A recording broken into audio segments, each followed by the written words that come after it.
إن الحمد لله نحمده ونستعينه ونستغفره ونعوذ بالله من شرور أنفسنا ومن سيئات أعمالنا من يهده الله فلا مضل له ومن يضلله فلا هادي له وأشهد أن لا إله إلا الله وأشهد أن محمدا عبده ورسوله يا أيها الذين آمنوا اتقوا الله حق تقاته ولا تموتن إلا وأنتم مسلمون يا أيها الناس اتقوا ربكم الذي خلقكم من نفس واحدة وخلق منها زوجها وبث منهما رجالا كثيرا ونساء واتقوا الله الذي تساءلون به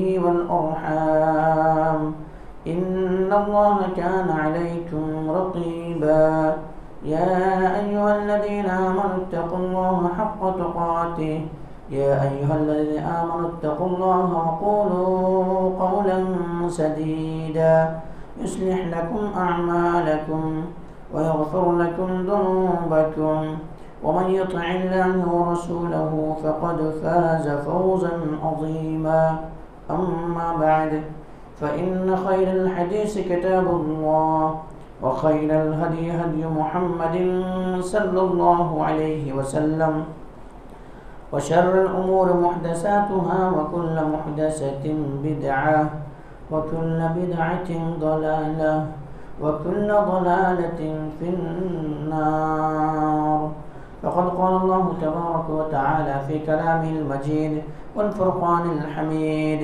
أعوذ بالله من الشيطان الرجيم بسم الله الرحمن الرحيم شهر رمضان الذي أنزل فيه القرآن هدى للناس وبينات من الهدى والفرقان وقال النبي صلى الله عليه وسلم خيركم من تعلم القرآن وعلمه قال رب اشرح لي صدري ويسر لي أمري واحلل عقدة من لساني يفقه قولي رب زدني علما رب زدني علما اللهم رب زدني علما سبحانك لا علم لنا إلا ما علمتنا إنك أنت العليم الحكيم لا يكلف الله نفسا إلا وسعها لها ما كسبت وعليها ما اكتسبت ربنا لا تؤاخذنا إن نسينا أو أخطأنا ربنا ولا تحمل علينا إصرا كما حملته على الذين من قبلنا ربنا ولا تحملنا ما لا طاقة لنا به واعف عنا واغفر لنا وارحمنا أنت مولانا فانصرنا على القوم الكافرين.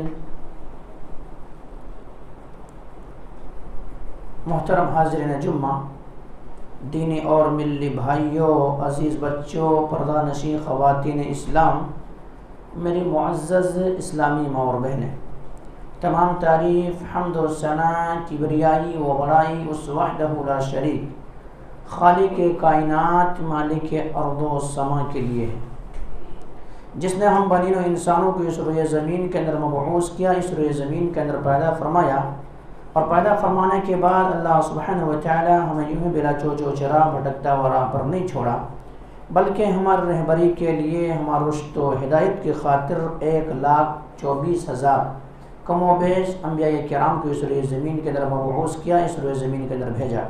تمام کے تمام نبیوں کے اوپر درود ہو، اور تمام کے تمام رسولوں کے اوپر بھی خصوصاً بالخصوص میرے اور آپ کا آقا جناب محمد کریم صلی اللہ علیہ وسلم پر اللہم صلی علی محمد وعلی آل محمد کما صلیت علی ابراہیم وعلی آل ابراہیم انک حمید مجید اللہم بارک علی محمد وعلی آل محمد کما بارکت علی ابراہیم وعلی آل ابراہیم انک حمید مجید۔ محترم سامعین کرام، میں نے آپ حضرات کے سامنے خطبہ مسنہ کے بعد قرآن مقدس سے ایک آیت کا ٹکڑا پیش کیا ہے، جو آیت سورہ بقرہ سے ہے اور آیت معروف و مشہور ہے، یعنی 180 پر 5 نمبر کی آیت ہے۔ اسی طرح سے آپ حضرات کے سامنے ایک مشہور حدیث پڑھی گئی ہے جو صحیح بخاری کے اندر موجود ہے۔ اس مناسبت سے آج میں آپ حضرات کے سامنے بیان کروں گا عظمت قرآن۔ میرے بھائیوں، عظمت قرآن یہ موضوع کے اوپر گفتگو کرنا، اس موضوع کو سمجھنا ہر مسلمان کے لیے نہایت ضروری ہے، کیونکہ رمضان المبارک کا تعلق بہت زیادہ ہے قرآن سے۔ اللہ تبارک و تعالیٰ خود فرماتا ہے وَشَهْرُ رَمَضَانَ الَّذِي أُنزِلَ فِيهِ الْقُرْآنِ، ہم نے اس قرآن کو ماہ رمضان میں نازل کیا ہے۔ هُدًى لِلنَّاسِ وَبَيِّنَاتٍ مِّنَ الْهُدَى وَالْفُرْقَانِ، یہ قرآن جو ہے لوگوں کے لیے ہدایت ہے۔ هُدًى لِلنَّاسِ تمام جہان والوں کے لیے، سبوں کے لیے، خالی ایک مسلمان کے لیے نہیں بلکہ اس دنیا کے اندر جتنے سارے انسان بستے ہیں تمام کے تمام لوگوں کے لیے یہ قرآن کیا ہے؟ ہدایت ہے۔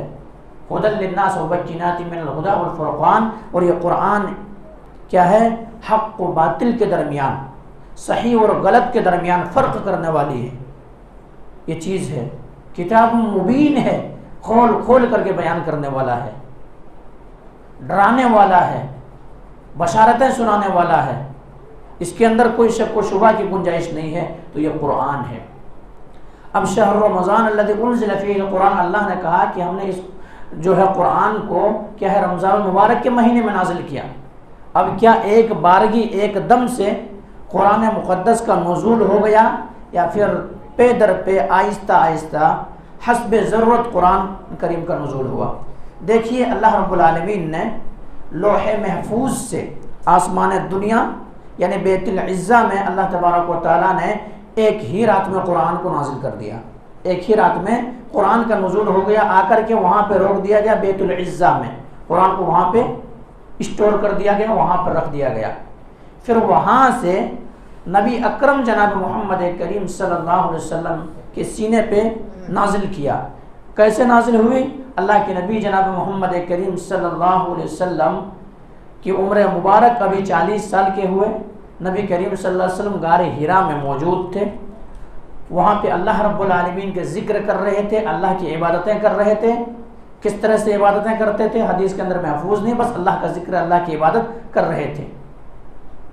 اللہ تبارک و تعالیٰ نے جبریل امین کو بھیجا، اور جبریل امین کو بھیجنے کے بعد نبی اکرم جناب محمد رسول اللہ صلی اللہ علیہ وسلم کے پاس جبریل امین آئے۔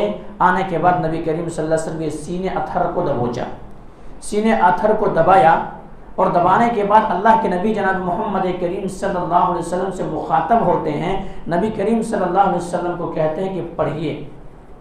نبی کریم صلی اللہ علیہ وسلم کی زبان اتھر سے یہ بات ادا ہوتی ہے ما انا وقاری، میں پڑھا ہوا نہیں ہوں، میں پڑھنا نہیں جانتا ہوں۔ نبی اکرم جناب محمد کریم صلی اللہ علیہ وسلم کے سینے کو مزید زور سے دبایا جاتا ہے، زور سے پیچا جاتا ہے، اور نبی اکرم جناب محمد کریم صلی اللہ علیہ وسلم سے پھر دوبارہ یہی کہا جاتا ہے کہ آپ پڑھیں۔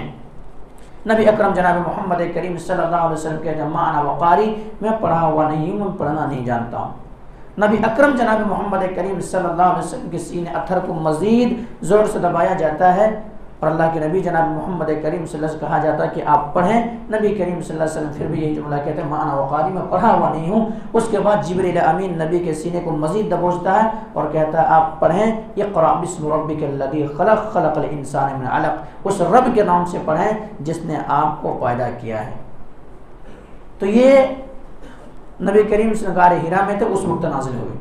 اب یہ کون سی رات تھی؟ قرآن بتاتا ہے کہ یہ رات جو تھی شب قدر کی رات تھی۔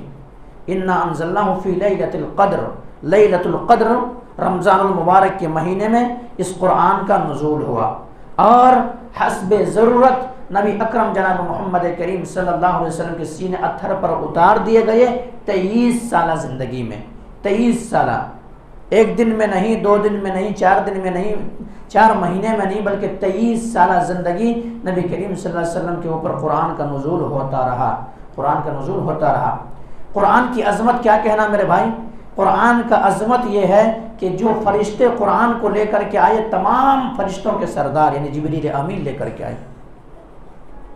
جس ماہ میں قرآن کریم کا نزول ہوا وہ ماہ تمام ماہ کا سردار، جس رات قرآن کا نزول ہوا وہ تمام راتوں کا سردار، یوں ہی نہیں جس سینے پہ نازل ہوا وہ نبی کریم صلی اللہ علیہ وسلم کے سینے پہ قرآن کا نزول ہوا۔ تو یہ قرآن کی عظمت ہے، قرآن کی یہ شان ہے۔ قرآن ایک ایسی کتاب ہے لوگوں کو متاثر کرتی ہے، لوگوں کو متاثر کرتی ہے، اپنے طرف مائل کرتی ہے، اور لوگ اگر قرآن کو حقیقی معنوں میں اگر غور و فکر و تدبر و تفکر کے ساتھ اگر قرآن کو پڑھنے لگے تو الحمدللہ انہیں ہدایت مل جاتی ہے، ہدایت مل جاتی ہے۔ تو قرآن کی یہ برکت ہے۔ قرآن کی برکت یہ بھی ہے میرے بھائی کہ اگر کوئی انسان قرآن مقدس کو پڑھتا ہے، قرآن عبداللہ بن مسعود رضی اللہ عنہ مفسر قرآن ہیں، وہ کہتے ہیں اللہ کے نبی جناب محمد کریم صلی اللہ علیہ وسلم نے فرمایا کہ اگر کوئی قرآن کے ایک حرف کو پڑھتا ہے تو 10 نیکیاں ملتی ہے۔ اور وہ کہتے ہیں کہ ولیکن لام حرف و الف حرف، میں یہ نہیں کہتا کہ الف لام میم یہ ایک حرف ہے، بلکہ الف ایک حرف ہے، لام ایک حرف ہے اور میم ایک حرف ہے۔ اگر یہ 3 آیات کو کوئی اگر پڑھ رہا ہے تو گویا کہ ان کو 30 نیکیاں مل گئی۔ اب پورے قرآن مقدس کے اندر کتنے آیات ہیں، کتنے صورتیں ہیں، کتنے الفاظ ہیں، کتنے حروف ہیں، اگر اسی طرح سے وہ بندہ للہیت کے ساتھ اگر پڑھتا جائے گا ان کی نیکیوں کے اندر اضافہ ہوتا جائے گا۔ تو یہ قرآن ہے، یہ قرآن ہے۔ لیکن افسوس آج یہ ہے کہ مسلمان تقریباً 75% مسلمان قرآن کو پڑھنا نہیں جانتی، تقریباً 75%، 70 پر 5% قرآن سے لابلد ہے، قرآن کو جانتا ہی نہیں ہے۔ اور ان میں سے 90% جو ہے قرآن تو پڑھتی ہے لیکن قرآن کے مفاہیم پر غور و فکر نہیں کرتی۔ قرآن کیا کہنا چاہ رہا ہے، قرآن کیا بتا رہا ہے، بھلا قرآن کتاب کیوں پڑھنے کی کوشش کرے، قرآن کو سمجھنے کی کیوں کوشش کرے۔ آج تو علماء کرام کے فتوے موجود ہے کہ قرآن کریم کو سمجھنے کے لیے 18 علوم کی ضرورت ہے۔ اگر آپ کے پاس 18 علوم نہیں ہے، اگر 18 چیزوں کا علم آپ کے پاس نہیں ہے تب آپ قرآن کو نہیں سمجھ سکتے۔ اور بھلا یہ مسلمان کیوں قرآن پڑھے؟ آج لوگوں کا فتویٰ یہ موجود ہے کہ اگر آپ قرآن پڑھنا نہیں جانتے ہیں تو بس قرآن کے جو آیات ہے وہ حروف ہے، جس آپ انگلی کو دوڑاتے رہیں وہی آپ کے لیے کافی ہے، آپ کو اسی میں ثواب مل جائے گی۔ تو بھلا وہ بندہ کیسے قرآن کو پڑھنا چاہے گا؟ بھلا انسان آج خود آرام دہ ہے، آرام چاہتا ہے، بھلا وہ قرآن کو کیسے یاد کرے گا، کیسے پڑھے گا؟ یہی وجہ ہے کہ قرآن سے لابلد لوگ بہت سارے ہیں، قرآن کو پڑھنا نہیں جانتی ہے۔ اور قرآن کے ساتھ جو مسلمانوں نے جو سلوک کیا ہے، مسلمان جو قرآن کے ساتھ بے ادبی کر رہے ہیں دیگر مذاہب کے لوگ نہیں کر رہے ہیں، دیگر مذاہب کے لوگ نہیں کر رہے ہیں۔ یہ رمضان المبارک کا مہینہ جو ہے یہ قرآن کا مہینہ ہے، لیکن رمضان المبارک کے مہینے میں جتنے سارے قرآن کی بے حرمتی کی جاتی ہے، قرآن کے خلاف ورزی کی جاتی ہے، دیگر مہینے کے اندر نہیں کیے جاتے ہیں۔ کیوں؟ 11 مہینہ جب بندہ قرآن کو پڑھتا ہے تو حفاظ کرام قاری قرآن کیا کہتا ہے کہ آپ کو مخارج کے ساتھ پڑھنا ہے، زینت دینا ہے، لہن کے ساتھ آپ کو پڑھنا ہے۔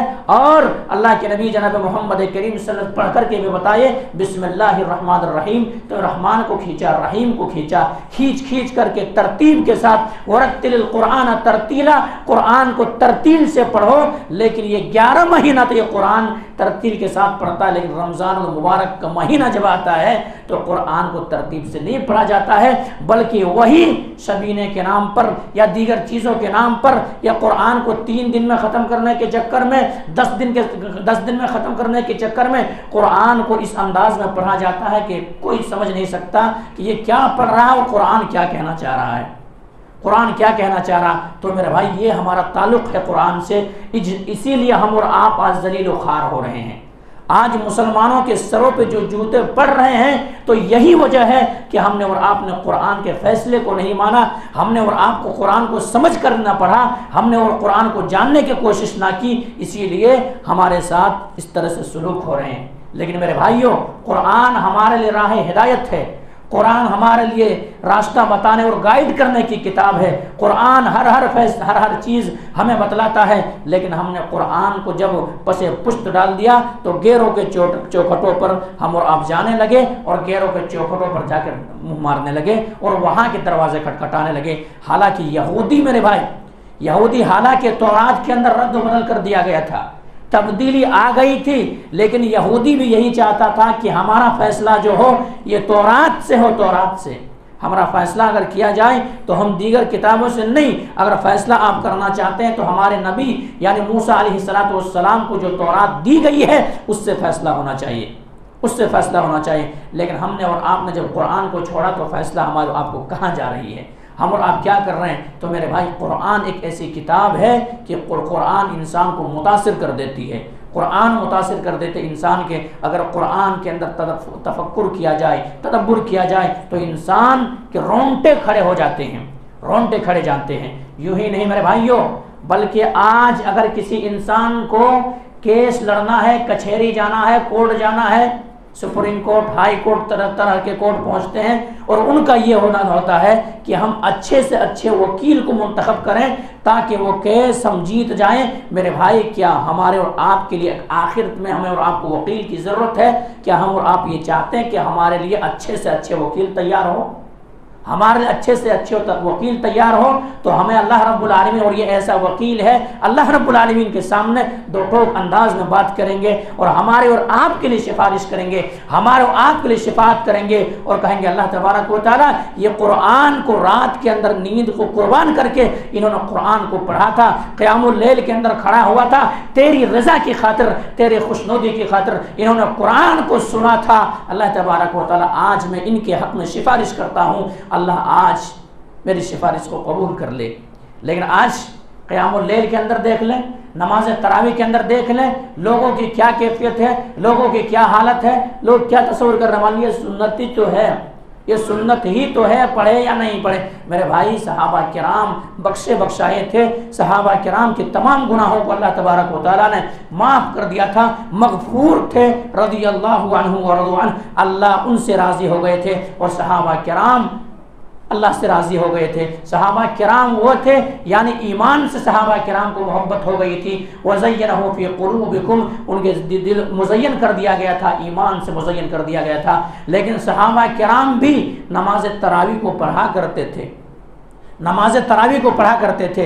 نبی اکرم جناب محمد کریم صلی اللہ علیہ وسلم جب قیام کرائے 23ویں رات، 25ویں رات، 27ویں رات جب اس طرح سے قیام کرائے تو صحابہ کرام کی جمگٹھا پورے مسجد نبوی کے اندر جمع ہو گئے۔ نبی کریم صلی اللہ علیہ وسلم آخر میں چھوڑ دیے اس چیز کو، تعداد کو دیکھ کر کے کہیں میرے امت کے اوپر یہ کیا ہے، میرے امت کے اوپر یہ فرض نہ ہو جائے۔ تو یہ تھے صحابہ کرام اس طرح سے۔ حضرت عمر کے دور میں، حضرت ابوبکر صدیق رضی اللہ تعالیٰ عنہ کے دور میں، اس دور کے اندر بھی نماز تراویح لوگ پڑھا کرتے تھے۔ کیسے؟ فردن فردن، اس طرح سے سسٹم بھی نہیں تھا بلکہ فردن فردن لوگ ادا کرتے تھے۔ آخرکار حضرت عمر بن خطاب رضی اللہ تعالیٰ عنہ کو دور جب آیا تو امیر المومنین عمر بن خطاب رضی اللہ تعالیٰ عنہ کہ فردن فردن لوگ پڑھیں گے، کہاں تک پڑھتے جائیں گے؟ اس لیے نبی سے تو یہ ثابت ہے، نبی کریم صلی اللہ علیہ وسلم سے ثابت ہے کہ جماعت کے ساتھ نماز تراویح آپ نے پڑھائی ہے۔ نبی کریم صلی اللہ علیہ وسلم اگر ہم کیا کرتے ہیں، اس کو جمع کر دیتے ہیں۔ آخرکار حضرت تمیم داری اور حضرت ابی بن کعب رضی اللہ تعالیٰ عنہ کو بلائے اور انہیں اکٹھا کرنے کے بعد انہی کے پیچھے تمام لوگوں کو جمع کر دیے، تمام لوگوں کو جمع کر دیے۔ اب قیام اللیل نماز تراویح پڑھنے لگے۔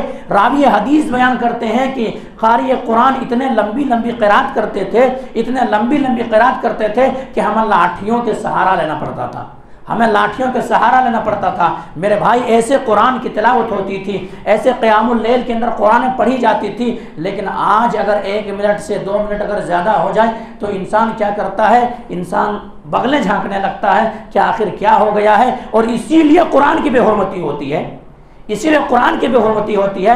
پھر وہ پڑھانے والے کیا چاہتا ہے کہ جلدی سے جلد بڑی رفتاری کے ساتھ، بڑی تیزی کے ساتھ میں نکل جاؤں اور پھر اسی طرح سے قرآن کو مکمل کروں۔ میرے بھائی اسی لیے قرآن کی بے حرمتی ہوتی ہے۔ لیکن راوی حدیث بیان کرتے ہیں کہ صحابہ کرام کے ادوار میں، نبی کے دور میں قرآن ایسے پڑھتے تھے لاٹھیوں کے سہارا لینا پڑتا تھا، لاٹھوں۔ اور حسنہن و طولہن، ان کی کیفیت ہی مت پوچھیے آپ کہ کیا کیفیت ہوا کرتی ہے، کیا خوبی ہوا کرتی تھی، کہ ان کی کیفیت ہی مت آپ پوچھیے۔ اس طرح سے نبی کریم صلی اللہ علیہ وسلم خود ایک بار قیام اللیل کر رہے ہیں، نماز پڑھ رہے ہیں، رات میں نماز نوافل پڑھ رہے ہیں۔ نبی کریم صلی اللہ علیہ وسلم سورہ بقرہ شروع کرتے ہیں، سورہ آل عمران پڑھتے ہیں، سورہ نساء پڑھتے ہیں، تقریباً 5-6 پارے ایک رکعت کے اندر پڑھتے ہیں۔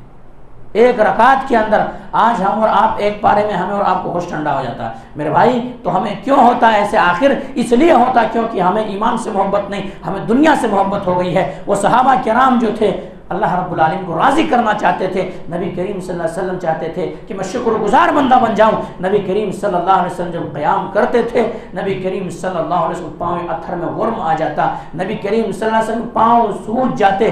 بعض راوی حدیث بیان کرتے ہیں کہ سوجن کی وجہ سے نبی کریم صلی اللہ علیہ وسلم پاؤں اتھر پھٹنے لگتا تھا. نبی کریم صلی اللہ علیہ وسلم کی زوجہ میری اور آپ کی ماں اما عائشہ رضی اللہ تعالی عنہا سوال کر بیٹھی، پوچھ بیٹھی کہ اللہ کے نبی جناب محمد کریم صلی اللہ علیہ وسلم آپ بخشائے ہیں، آپ تمام گناہوں سے مبرہ ہیں، تمام گناہوں سے پاک ہے، آپ کو اللہ نے پوتر کیا ہے، پاک کیا ہے، آپ معصوم عن الخطا ہیں، ان کے باوجود بھی آپ کی عبادتوں کی یہ کیفیت ہے، آپ ایسی عبادت کیوں کرتے ہیں؟ اللہ اکبر. میرے اور آپ کا آقا جناب محمد کریم صلی اللہ علیہ وسلم جن کے نقش قدم پر ہم جنت کے اندر جائیں گے، جن کے لیے جو ہمارے لیے اسوہ اور نمونہ ہے، نبی کریم صلی اللہ علیہ وسلم کیا کہہ رہے ہیں؟ افلا اکون عبدا شکورا، اے عائشہ کہ میں اللہ رب العالمین کے شکر گزار بندہ نہ بن جاؤں، کہ اللہ رب العالمین کے شکر گزار بندہ نہ بن جاؤں. تو یہ کیفیت ہے میرے بھائی عبادتوں کی. تو ہمارے آپ کی کیا کیفیت ہے؟ ہمارے آپ کی کیا کیفیت ہے؟ تو قرآن ایک ایسی کتاب ہے میرے بھائی کہ انسان کو متاثر کرتی ہے.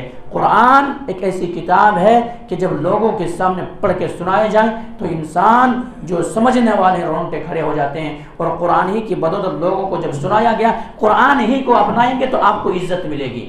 آپ آج کیا چاہتے ہیں کہ ہم ذلیل کیوں ہو رہے ہیں، ہمیں عزت کیوں نہیں بخشا جا رہا؟ ہم نے قرآن کو چھوڑ دیا، ہم نے قرآن کو چھوڑ دیا. اسی لیے کسی شاعر نے کیا یہ خوب کہا تھا کہ وہ معزز تھے زمانے میں مسلمان ہو کر، وہ معزز تھے زمانے میں مسلمان ہو کر، اور ہم خار ہوئے تاریخ قرآن ہو کر.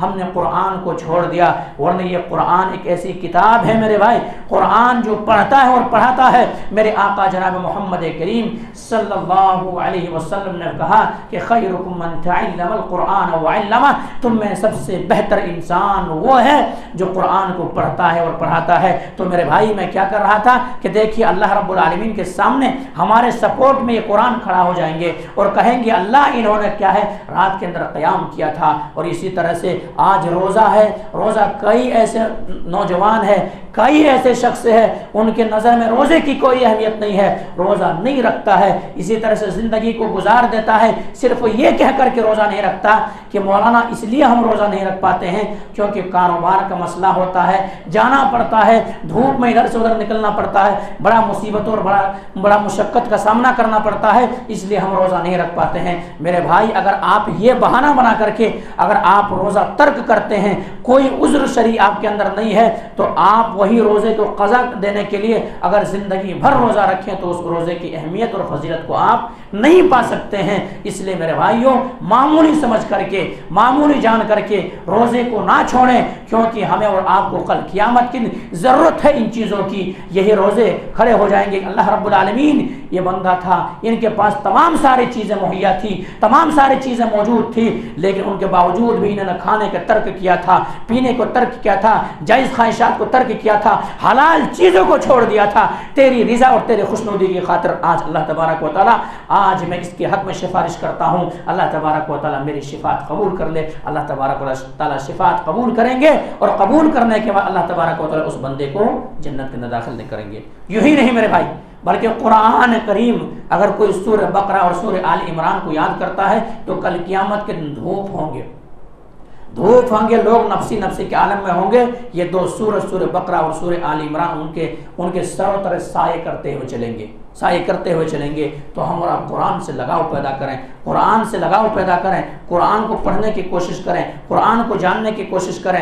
ہمارے آپ کے اوپر ضروری ہے میرے بھائی قرآن کو پڑھنا، قرآن کو سیکھنا ضروری ہے، کیونکہ قبر کے اندر جہاں سارے سوال ہوں گے وہاں پر 3 سوال کے بعد چوتھا سوال ہوں گے کہ تم نے کیسے جانا کہ تیرا رب اللہ ہے، تیرا دین اسلام ہے، اور اسی طرح سے جو تمہارے درمیان بھیجے گئے تھے وہ محمد کریم صلی اللہ علیہ وسلم ہے. وہ انسان کہیں گے قرأت کتاب اللہ، قرأت کتاب اللہ، ہم نے قرآن کو پڑھا تھا، وہ صدقتا، اور ہم نے تصدیق کی تھی، ہم نے مانا تھا، اس لیے ہم نے یہ جانا۔ تو میرے بھائیوں، ہمیں اور آپ کو قرآن سے محبت ہم اور آپ کرنے لگے، انشاءاللہ ہمیں کوئی زیر نہیں کر سکتا اور کوئی ہمیں اور آپ کو کیا ہے کمتر نہیں دکھا سکتا، کیونکہ اللہ کے نبی جناب محمد کریم صلی اللہ علیہ وسلم کا فرمان ہے ان هذا القرآن يهدي للتي هي اقوم۔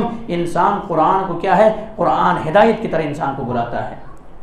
اور اللہ کے نبی جناب محمد کریم صلی اللہ علیہ وسلم نے فرمایا کہ قرآن ہی کے ذریعے سے تمہیں عزت ملے گی، قرآن ہی کے ذریعے سے تمہیں عزت ملے گی۔ اگر حاضر قرآن مہجورا، اور اگر تم قرآن کو چھوڑے رکھو گے تو کل قیامت کے دن یہی قرآن تمہارے حق میں نہیں بلکہ تمہارے خلاف گواہی بنیں گے، تو کیا ہوگا میرے بھائی ہمیں اور آپ کے لیے۔ اسی لیے صحابہ کرام رضی اللہ عنہم اجمعین جنگ کے اندر جانے کے باوجود بھی جب جنگ سے واپس آتے تھے، وہاں سے فراغت حاصل ہوتی تھی، اسلام کے سربلندی کی خاطر جاتے تھے، لیکن جب جنگ سے واپس آتے تھے تو قرآن کو اپنے ہاتھ میں لے کے روتے تھے، قرآن کو اپنے ہاتھ میں لے کے روتے تھے۔ کون صحابی رسول؟ حضرت خالد بن ولید رضی اللہ تعالیٰ عنہ، جن کے پوری زندگی جنگوں میں کٹ گئی ہے، یہ قرآن کو جب اپنے ہاتھوں میں اٹھاتے تھے تو اٹھا کر کے روتے تھے کہ ہمیں معاف کرنا، کیونکہ ہمیں وقت نہ ملا، ہم نے اسلام کے سربلندی کی خاطر جہاد کے لیے ہم نکلا رہا، قرآن پڑھنے کے موقع نہیں ملا، ہمیں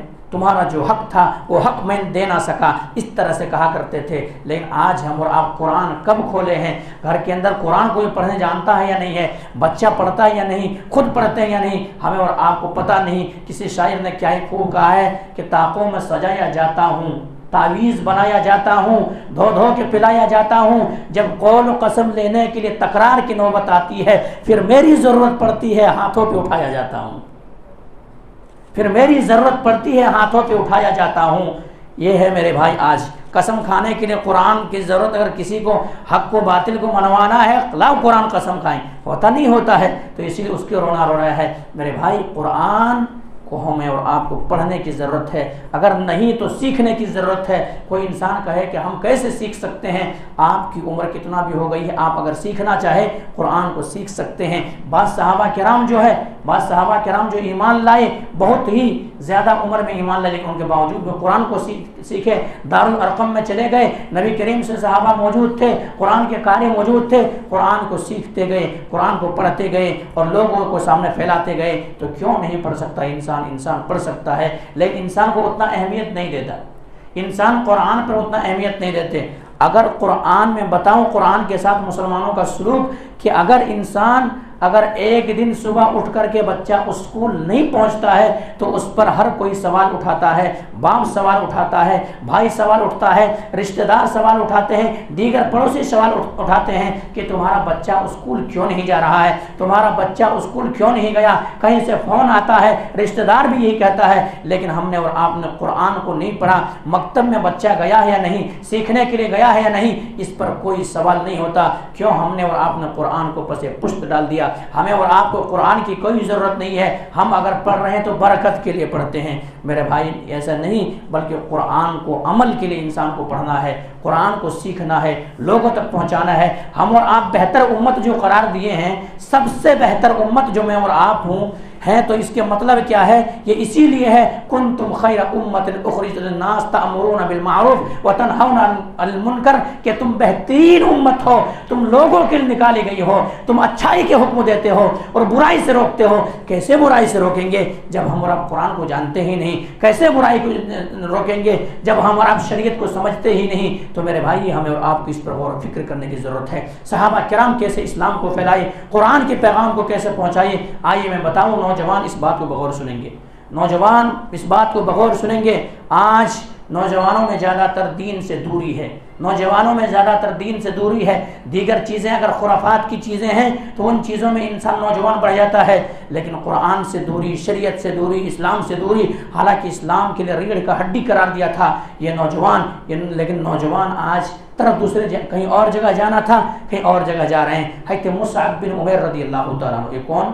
مصعب بن عمیر رضی اللہ عنہ شخصیت وہ ہے کہ اتنے مالدار یہ ہیں کہ جو جوتا ایک بار پہن لیتے ہیں پھر دوسرے بار وہ جوتا نہیں پہنتے ہیں، ہرمزان سے اور طرح طرح کی جگہوں سے، ملک شام سے ان کے جوتے آتے ہیں، وہ ایسا خوشبو استعمال کرتے ہیں، ایسا خوشبو استعمال کرتے ہیں کہ وہ خوشبو لگائے تو انسان سمجھ جائے کہ اس راستے سے مصعب بن عمیر گزرے ہیں، مصعب بن عمیر گزرے ہیں۔ مالدار گھرانے کے اندر پلے ہیں، مالدار گھرانے کے اندر بڑھے ہیں، مالدار گھرانے کے اندر پرورش پائے ہیں، لیکن یہی جب اسلام قبول کیے ہیں، اسلام قبول کرنے کی وجہ سے ان کے ماں باپ نے تمام جائیداد کو چھین لیا، تمام سارے چیزیں چھین لیے۔ نبی کریم صلی اللہ علیہ وسلم کی خدمت میں پہنچ جاتے ہیں، دارالارقم میں جا کر کے قرآن کو سیکھ لیتے ہیں۔ قرآن کو سیکھ لینے کے بعد وہ ایک داعی بن جاتے ہیں، ایک داعی بن جاتے ہیں اور پھٹے پیبند لگے ہوئے کپڑے پہنتے ہیں۔ اسی طرح سے زندگی اللہ کے نبی جناب محمد کریم صلی اللہ علیہ وسلم فرمایا، صحابہ کرام کو کہتے ہیں کہ دیکھیے یہ مصعب بن عمیر ہے جنہوں نے عیش و عشرت کو قربان کر دیا، تمام سارے جائیداد کو قربان کر دیا، ماں باپ کو چھوڑ دیے، صرف اسلام کی خاطر، اللہ رب العالمین کی رضا کی خاطر، اللہ تبارک و تعالیٰ کی خوشنودی کی خاطر اور جنت میں جانے کی خاطر ان کی وہ زندگی دیکھیں اور یہ زندگی دیکھیں۔ نبی کریم صلی اللہ علیہ وسلم نظر جب پڑ جاتی ہے ان کے اوپر، کبھی نبی کریم صلی اللہ علیہ وسلم کی آنکھوں میں آنسو آ جاتے، نبی کریم صلی اللہ علیہ وسلم کی آنکھوں میں آنسو آ جاتے کہ آخر کیا نہیں کیا مصعب بن عمیر رضی اللہ تعالیٰ عنہ۔ یہ قرآن کو سیکھ لیتے ہیں اور لوگوں کو پہنچانے لگتے ہیں، لوگوں کو پہنچانے لگتے ہیں۔ کہاں پہنچ جاتے ہیں؟ حضرت اسید بن حضیر رضی اللہ تعالیٰ عنہ کے پاس، قبیلہ اشحل کے پاس پہنچ جاتے ہیں اور جا کر کے کہتے ہیں کہ آپ کو میں کچھ سنانا چاہتا ہوں، آپ کو کچھ بتانا چاہتا ہوں۔ وہ وہاں کے قبیلہ اشحل کے جو سردار ہے اسید بن حضیر رضی اللہ تعالیٰ عنہ، وہ کہتے ہیں کہ دیکھو یہاں سے تم چلے جاؤ ورنہ یہاں سے دھکے مار کر کے میں نکال دوں گا یا یہاں سے بھگا دوں گا، تمہارے بات سننے کی ضرورت نہیں ہے۔ اگر تم کیا لوگوں کو بہکا رہے ہو، لوگوں کو بیوقوف بنا رہے ہو، طرح طرح کی باتیں کہتے ہیں۔ لیکن مصعب بن عمیر رضی اللہ عنہ نوجوان ہے، پلے بڑے ہیں، عیش و عشرت کی زندگی پایا ہے، لیکن پھر بھی اسلام کی خاطر، دین کی خاطر، نبی کے کلمے اور قرآن کو پھیلانے کی خاطر بڑی نرمی سے جھیل لیتے ہیں اور اچھے انداز میں کہتے ہیں میرے بھائی آپ ذرا سن لیں، اگر آپ کو اچھی لگتی ہے تو ٹھیک ہے، ورنہ اگر آپ کو اچھے نہیں لگے تو میں چلا جاؤں گا، کوئی مسئلہ نہیں، آپ سے الجھنے کی ضرورت نہیں ہے، آپ سے کوئی ہم ٹکرانے کے لیے نہیں آئے ہیں، ہم آپ کی حق کی پیغام پہنچانے کے لیے آئے ہیں۔ مصعب بن عمیر رضی اللہ تعالیٰ عنہ قرآن پڑھنا شروع کرتے ہیں، قرآن کی تلاوت کرنا شروع کرتے ہیں، اللہ اکبر، قرآن کی جب تلاوت کرتے ہیں اتنا متاثر ہوتے ہیں کہ وہ سید بن حضیر رضی اللہ تعالیٰ عنہ فوراً کلمہ شہادت پڑھتے ہیں اور اسلام قبول کر لیتے ہیں۔ یہ ہے مصعب بن عمیر۔ تو نوجوانوں آپ کی عمر اس میں کٹنا چاہیے، نوجوانوں آپ کو اگر جوانی کو اگر کسی میں گزارنا ہے تو دعوت کے کام میں گزاریں، اسلام کے پھیلاؤ میں گزاریں، قرآن کو سیکھنے میں گزاریں، قرآن کو سکھانے میں گزاریں۔ جہاں پر قرآن کی چیزیں تعلیم عام ہو رہی ہوں وہاں پر اگر آپ نے اللہ نے آپ کو دولت سے نوازا ہے وہاں پر پیسے خرچ کریں۔ آپ کی جوانی اس میں کٹنا چاہیے، نہ کہ سڑکوں میں، نہ کہ چوراہوں میں، نہ کہ موبائلز میں اور گیم کھیلنے میں، نہ تو دیگر جگہوں میں۔ نوجوانوں آپ کی جوانی کی اہمیت ہے۔ یہی مصعب بن عمیر رضی اللہ تعالیٰ عنہ میرے بھائی، یہی مصعب بن عمیر رضی اللہ تعالیٰ عنہ جب اتنے اچھے عیش و عشرت میں پرورش پانے والے جنگ بدر کے اندر جب گئے، جنگ بدر نہیں جنگ احد کے اندر جب گئے، یہ جنگ رمضان المبارک کے مہینے کے اندر لڑی گئی۔ جب جنگ احد کے اندر گئے سن 3 ہجری میں تو حضرت مصعب بن عمیر رضی اللہ شہید کر دیے گئے۔ 70 صحابہ کرام شہید ہو گئے۔ یہ 70 صحابہ کرام جب شہید ہوئے اللہ کے نبی جان، اور کیوں شہید ہوئے تھے؟ اختلاف کی وجہ سے اللہ کے نبی جناب محمد کریم صلی اللہ علیہ وسلم نے 50 تیر اندازوں کو، جو حج کے لیے گئے ہیں، عمرہ کے لیے گئے ہیں، شاید احد کے پہاڑ سے سابقہ پڑے ہوں گے، وہاں دیکھے ہوں گے کہ ایک پہاڑ ہے، وہاں پر 70 صحابہ کرام کو، 70 نہیں بلکہ اللہ کے نبی جناب محمد کریم صلی اللہ علیہ وسلم 50 تیر انداز کو 50 صحابہ کرام کو وہاں پر کھڑے کر دیے، وہاں پر کہ یہاں پر ڈٹے رہنا، مورچے پہ جمے رہنا، چاہے ہمارے سکہ بوٹی ہو جائے، چاہے کچھ بھی ہو جائے، لیکن جب تک ہمارے حکم نہ آ جائے تب تک اس پہاڑی کے دامن کو نہیں چھوڑنا، احد کے گھاٹی کو نہیں چھوڑنا، چاہے کچھ بھی ہو جائے۔ اللہ کے نبی نے کہا چاہے دیکھو کہ ہمارے گوشت کو کیا ہے پرندے اچک کے لے جا رہے ہیں، لیکن اللہ کے نبی کے حکم نہ آ جائے تب تک یہاں نہیں چھوڑنا۔ ہوا اتفاق سے لڑائی ہوئی اور اتفاق سے مسلمان جیت گئے۔ اب مال غنیمت اکٹھا کرنے لگے تو صحابہ کرام وہاں جو 50 تیر انداز تھے اختلاف ہو گئے۔ بعض کہے کہ اللہ کے نبی جناب محمد کریم صلی اللہ علیہ وسلم نے اس طرح سے جنگ کی حالت میں کہا تھا اب تو جنگ ختم ہو گئی ہے، اب ہم اتر جانا چاہیے، اور وہاں سے 40 پر 2 صحابہ کرام اتر گئے، 40 پہ 2 صحابہ کرام اتر گئے۔ اختلاف ہوا، 8 صحابہ کرام وہاں پہ بچے. ابھی خالد بن ولید رضی اللہ تعالی اسلام قبول نہیں کیے تھے, ابھی اسلام قبول نہیں کیے تھے, پیچھے سے چڑھائی کیے اور 70 صحابہ کرام کو شہید کر دیے. تو میرے بھائی اختلاف میں دیکھیے 70 صحابہ کرام شہید ہو اختلاف کی وجہ سے. اگر وہاں مورچہ جمائے رہتے, اگر وہاں پہ صحابہ کرام کھڑے رہتے, 50 کے 50 تیر انداز وہاں پہ اٹل رہتے, پھر خالد بن ولید رضی اللہ تعالیٰ نہ تو فوج آتی, خالد بن ولید رضی اللہ تعالیٰ لشکر وہاں پہ داخل ہوتے, نہ تو نبی کریم صلی اللہ علیہ وسلم مبارک شہید ہوتے, نہ صحابہ کرام کو شہادت کا جام پینا پڑتا. لیکن اختلاف نے کیا کیا؟ اختلاف رحمت نہیں میرے بھائی. اختلاف کو لوگ رحمت کہہ رہے ہیں کہ میری امت کی کیا ہے, اختلاف رحمت ہے. رحمت نہیں زحمت ہے. جہاں پر اختلاف ہوا ہے وہاں سے رحمت کو اٹھایا گیا ہے. آئیے میں مزید آپ کو بتاؤں, اللہ کے نبی جناب محمد کریم صلی اللہ علیہ وسلم جو ہیں, جو ہم اور آپ شب قدر میں جو رات جاگتے ہیں, لیلۃ القدر بتا دیا گیا تھا کہ کون سی رات ہے. نبی کریم صلی اللہ علیہ وسلم مسجد نبوی سے واپس آ رہے ہیں, مسجد نبوی سے واپس آ رہے ہیں. 2 بھائیوں میں اختلاف ہو گیا, تنازع ہو گئے. نبی کریم صلی اللہ علیہ وسلم دونوں کو صلح کرانے لگے. وہ صلح کرامے نبی کریم صلی اللہ علیہ وسلم کو جو رحمت دی گئی تھی, یہ رات ادا کیا گیا تھا, یہ رات اٹھا لیا گیا. تو رحمت ہے یا زحمت ہے؟ تو میرے بھائیوں اختلاف اگر انسان کریں گے تو اختلاف کی وجہ سے انسان ٹوٹ جائیں گے, کمزور ہو جائیں گے. اگر اختلاف منتشر نہیں ہونا ہے, منتشر نہیں ہے, ہمیں اور آپ کو بٹنا نہیں ہے, ٹولوں اور گروہوں میں نہیں بٹنا ہے. کسی شاعر نے کہا, کیا خوب کہا کہ منتشر ہو تو متحد ہو تو بدل ڈالو متحد ہو تو بدل ڈالو نظام گلشن, متحد ہو تو بدل ڈالو نظام گلشن, منتشر ہو تو مرو شور مچاتے کیوں ہو, منتشر ہو تو کٹو مرو, سب کچھ تمہارے ساتھ کیے جائیں گے. لیکن اگر اتفاق ہے تمہارے درمیان, یونٹی ہے تمہارے درمیان, اختلاف نہیں ہے, اگر مل جل کر کے کوئی کام کرو گے تو بہت آگے بڑھ سکتے ہو. یہ کہا. تو بہرحال مصعب بن عمیر رضی اللہ تعالیٰ عنہ جنگ احد میں جب شہید ہو گئی میرے بھائی, لاش کو جب نبی کریم صلی اللہ علیہ وسلم اکٹھا کر رہے تھے, جمع کر رہے تھے, تو کیا دیکھتے ہیں, جب وہاں پہ کفن دینے کی باری آئی تو مصعب بن عمیر رضی اللہ تعالیٰ عنہ کو جب کفن دینے لگے تو جب سر کو ڈھانکے جاتے تو پاؤں کھل جاتے, پاؤں کھل جاتے, اور پاؤں کو جب ڈھانکتے تو سر کھل جاتے. اللہ کے نبی جناب محمد کریم صلی اللہ علیہ وسلم کہ مدینہ کے اندر ایک عزخر گھاس نامی پایا جاتا تھا کہ عزخر گھاس پاؤں میں ڈال دیا جائے اور سر کو ڈھانپ دیا جائے اور اسی طرح سے ان کو دفن کر دیا جائے. میرے بھائی کون شخصیت, نوجوانوں کون شخصیت جن کی پرورش ایسی پرورش ہوئی ہے, جن کے جوتے ایک بار پہن لے دوبارہ نہیں پہنتے, کپڑے ایک بار پہن لے دوبارہ نہیں پہنتے ہیں, جو خوشبو لگا کے گلی میں نکل جائے تو لوگ اشک اشک کرنے لگے کہ مصعب بن عمیر کی یہاں سے گزر ہوئی ہے. لیکن اسلام کے لیے سب کچھ قربان کیے یا نہیں کیے, دین کے لیے سب کچھ قربان کیے یا نہیں کیے؟ میرے بھائی ہم اور آپ کیا کرتے ہیں, یہ بہانہ بنا کے رمضان مبارک کے روزہ چھوڑ دیتے ہیں. ہم کیا کاروبار کو قربان نہیں کر سکتے, دیگر چیزوں کو نہیں چھوڑ سکتے, اور ہم اور آپ بہانہ بناتے ہیں.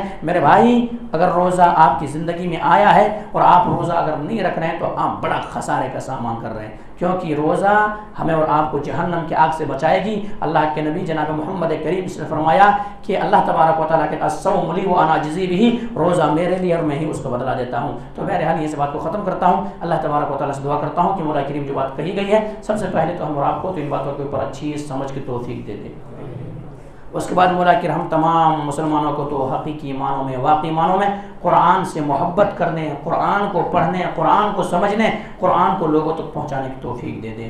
مولا کریم ہمارے درمیان کہیں بھی اختلاف و انتشار ہے مولا کریم تو ہمیں بھائی بھائی بنا دے, متحد بنا دے, اور تمام مسلمانوں کو مل جل کر کے اسلام کی اشاعت کے لیے, اسلام کی نشر و اشاعت کے لیے کام کرنے کی توفیق دے دے. مولا کریم جو روزہ کے مہینے کو پایا ہے لیکن بغیر عذر شرعی کے وہ روزہ چھوڑے ہوئے ہیں, روزہ نہیں رکھ رہے ہیں, تو مولا کریم انہیں بھی روزہ رکھنے کی توفیق دے دے. مولا کریم جو قرآن نہیں پڑھنا جانتا, مولا کریم انہیں قرآن کو سیکھنے کی توفیق دے دے. تقبل رب العالمین واخر دعوانا الحمدللہ رب العالمین, سبحان ربک رب العزۃ عما یصفون وسلام المرسلین والحمدللہ رب العالمین برحمتک یا